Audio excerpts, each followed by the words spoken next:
Today we are going to be creating a Tic Tac Toe Box. We are going to get to learn a little bit of the history of games.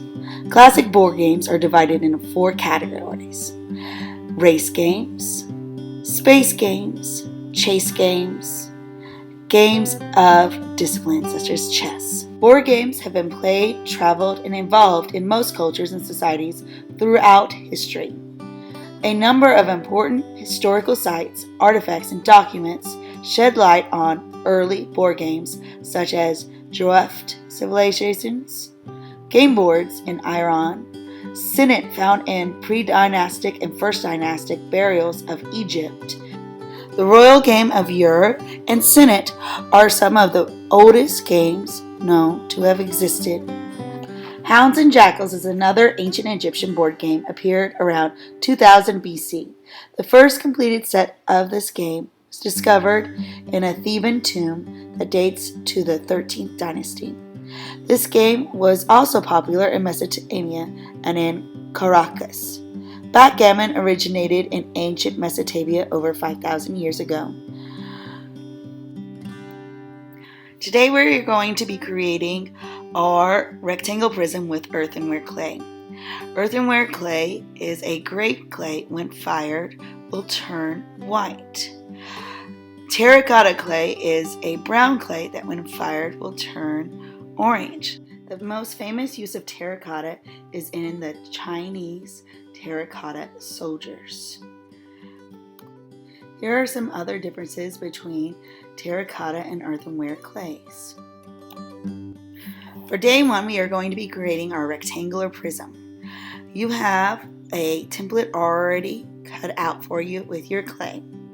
Now, you can just fold the sides over, but that will make a kind of bowed rectangle prism. What I'm doing right now is I'm adding some texture on my inside using a texture rubbing plate. So if you want to have any texture on the inside of your box, you want to do it while it is flat. Some of this texture might rub off as we create the box. The best way to do is to cut each rectangle off your square, because we're going to cut it at a diagonal. That way it will make a straight cube. If you're scared of cutting it at a diagonal, like I said, you can just bend the sides up. But if you have it where the rectangle side and the square side have a diagonal, when the 2 diagonals meet, it will help you have a nice right angle, and that will make your box straighter. If you just fold the box inside to create it, it will make more of a bowed edge. Both ways to create your rectangle prism will work. Both ways are fine. One is just a little bit harder than the other. The one where you cut the diagonals, as I'm showing, will create a straighter edge. So you want, when you're trimming off, to use your blade at a diagonal so you have a slant on all 4 sides of your square, and then you're going to cut a slant on one of the sides of the rectangle. So when you put the 2 slanted pieces together, it creates a nice right edge. Once we have those slants, we're going to do something called scoring. You take your fork, you then scratch edges. Scoring helps put your pieces together. We're going to then use something called slip. Slip is a very wet clay, kind of like glue, that will help attach your sides. You can then press and smooth. Notice how the angles make the sides have a 45-degree angle. That makes it nice and straight. I'm going to then take my next rectangle, score, and then add slip, and then I'll press and smooth.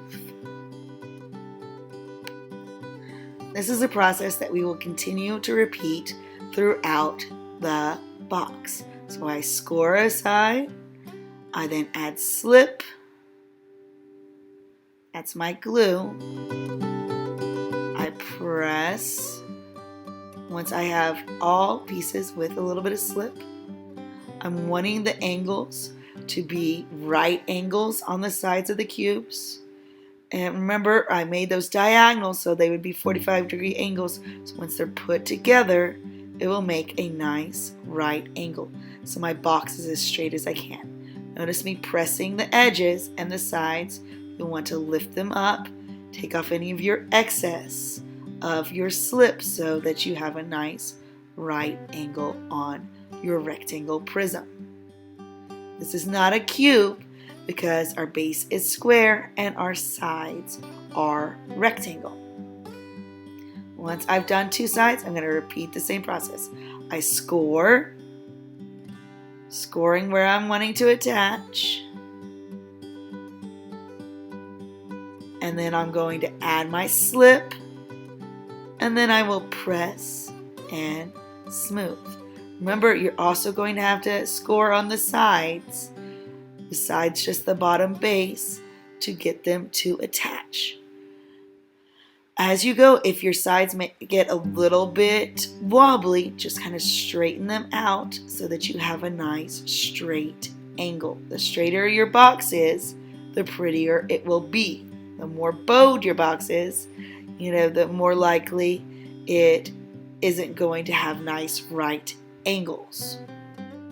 I'm on my last piece. This one, I'm going to score both sides and the bottom base and add my slip so that I can close up my rectangle prism.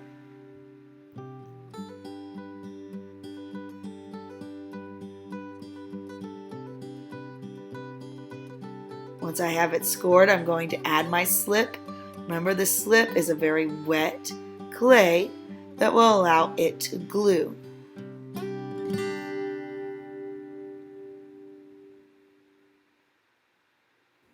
Once I have my slip on, I then press and then I smooth my edges. Any of the excess slip, I can kind of just wipe off with my fingers. Yes, this will be messy. You'll get clay and slip all on your fingers. You'll have to check the inside to make sure that it has the slip where you've wiped it off. You'll check your sides.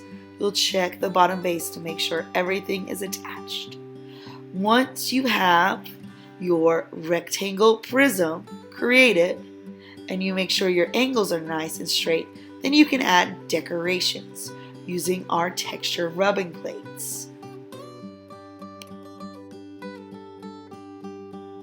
When using the texture rubbing plates, you want to be very gentle. You want to be very gentle because you don't want to crush your rectangle prism. Notice I'm using my fingers on the inside and I'm gently just rubbing the design, because if you press too hard, it could flatten your box, and you want to keep your angles as straight as possible. So you just kind of gently rub and also use your fingers on the inside to create that design that you want to have textures with on your box. Once you have your box created, you can add your name on the inside with a pencil. When adding your name, you are just carving gently, not all the way through.